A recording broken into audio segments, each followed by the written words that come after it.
నుండి కురుస్తున్న భారీ వర్షాలకు వాగులు వంకలు పొంగి పొర్లుతున్నాయి. కొన్ని గ్రామాల్లో వాగులకు బ్రిడ్జిలు లేకపోవడంతో ప్రయాణికులు రైతులు ఇబ్బంది పడుతున్న వైనం. నిజామాబాద్ వర్ణి మండలం భారీ వర్షాలు పడడంతో సిద్దాపూర్ గ్రామం కోకల్దాస్ తాండా మధ్యలోని వాగు పొంగి పొర్లింది. అటుగా ప్రయాణించే రైతులు ఇబ్బందులు పడ్డారు. రోడ్డుపైన వాగు అవతల చిక్కుకున్న రైతులను యువకులను తాడు సహాయంతో సురక్షితంగా అవతలికి తీసుకొచ్చారు.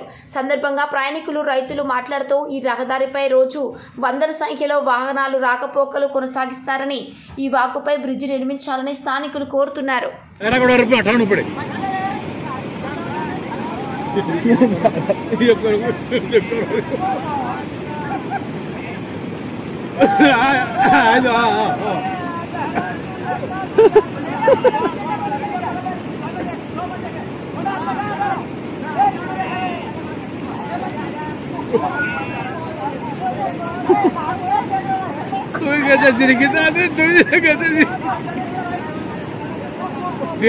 रेपती गोड़ा आप अठनहारा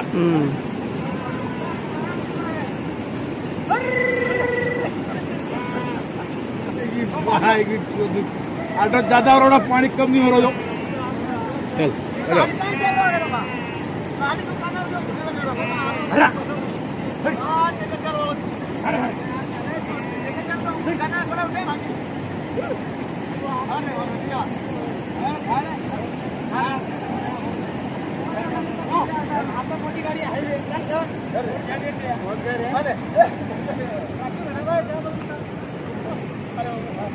चलो।